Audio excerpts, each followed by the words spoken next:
I'm going to be heading out on a thrift store run, and there was a bag of goodies I always kept in my car that I would bring to the thrift store, but since I cleaned my car out, I have failed to put it back in. But now that I'm going to do it, I'm going to show you what those items are that I like to bring with me to the thrift store. The first thing I find that's really important is to have a measuring tape. And if you have a measuring tape that's solid, that has a click lock on it, that's better, especially if you're going to try to measure furniture. Now, if you want to measure clothing, you can bring a cloth measuring tape, which also works really well. And in a pinch, you can use this to measure a furniture piece or a lamp, but the solid one will be probably a little bit more accurate. If you're thinking of buying any kind of electronics, I generally steer away from items that would require a C or a D battery, but there are a lot of clocks and little music boxes that do require batteries. So I like to always bring a couple of AA and AAA batteries with me.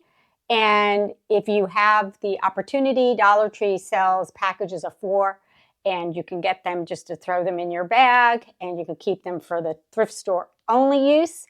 And you can also buy the little disc lithium batteries from Dollar Tree in case you want to buy a couple of sizes. 2016 and 2032 seem to be really popular disc sizes for lithium batteries.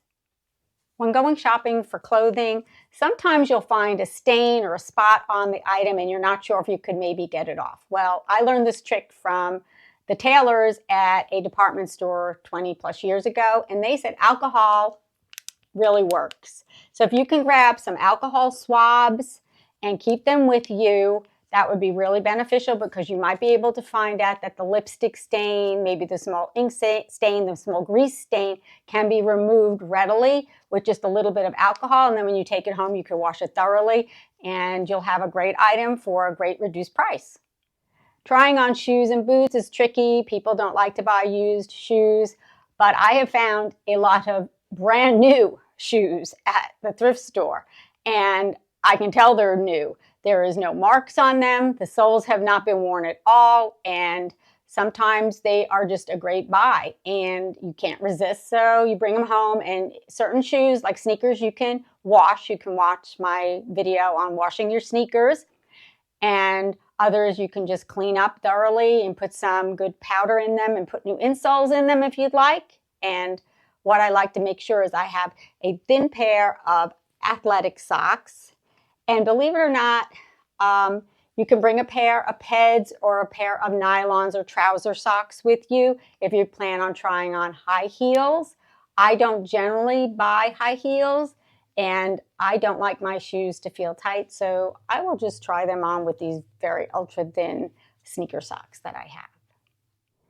When it comes to trying on clothes, I always like to bring a little cami with me. A neutral one in beige or white, if you don't have beige, is great to try clothes on over, especially if the item tends to be sheer. But this way you can also feel a little less exposed. Maybe the item might not feel as clean or as nice as you want it to be, but this is a great item to keep with you if you're going to try on clothing, is this a camisole. Lamps are a great item to be had at the thrift store. Unfortunately, a lot of them don't come with lampshades anymore. Either they were separated so they could sell them separately, or the owner kept the lampshade because lampshades are fairly pricey. But there's usually a plug to check a lamp, but not the bulb. So I suggest bringing a standard light bulb. I got this from the Dollar Tree, so they're, readily available there. Standard base. And if you think you might be looking for chandelier type items, then you need a smaller base bulb, so you need to bring one of those as well. They're fairly easy to obtain. You can get them even at the big box store, like 2 cheap ones for a couple of bucks. So if you want, you can buy some chandelier and have some regular base bulbs to check out your light fixtures before you bring them home.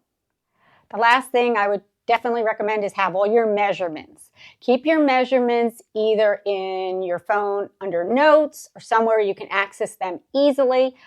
You can bookmark sites. Like I have bookmarked a site that shows me how to measure any kind of lamp for its correct shade, from chandelier to table lamps to, you know, side lamps, whatever it is.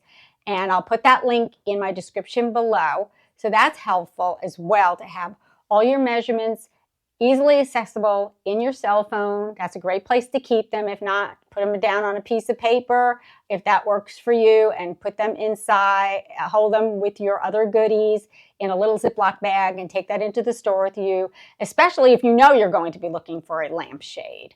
That would be a great item to do. Plus, use your phone if you're having problems seeing stuff. There's a magnification app on there that you can magnify any kind of labels or tags that you might not be able to read readily. So use that also on your cell phone. I've gone through all the items that I'm going to take along with me. I'm just going to put them in a little clear Ziploc bag. I'm going to keep them in my car. And if I do need one of those items, I can either take the whole bag in with me or take just the pieces that I know I need to have with me if I'm looking for something electronic, if I'm looking for clothing, whatever. And I will have the chance to make a good decision and not buy stuff that I'll be disappointed in. And some thrift stores like to return items, others don't. So you have to keep that in mind as well.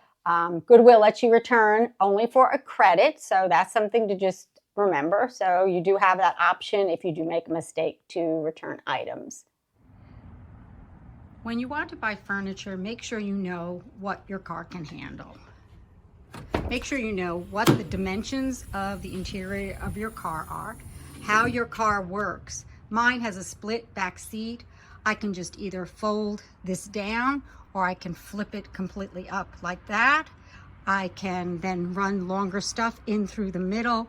And I would also bring padding and some kind of protection if you're going to haul something that might have sharp edges. But knowing the dimensions and how much your car can really handle as far as space is really important, because I watch people all the time trying to put TVs and large pieces of furniture, even couches in cars that have trunks that don't even have an SUV, and there's no way they're going to get those pieces in their car. So keep that in mind if you want to save some kind of, you know, expense in getting somebody to haul it for you, or if the item is just too heavy, it might not be worth purchasing depending on your age. I always look for items that are easy to bring home, that I know I can manage myself.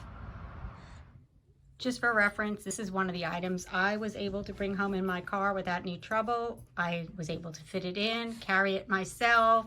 I did upcycle it. I have a video how that was done, but it really saved me a lot of aggravation knowing that I could get this piece in my car, and it only cost me $19, so it was a real find.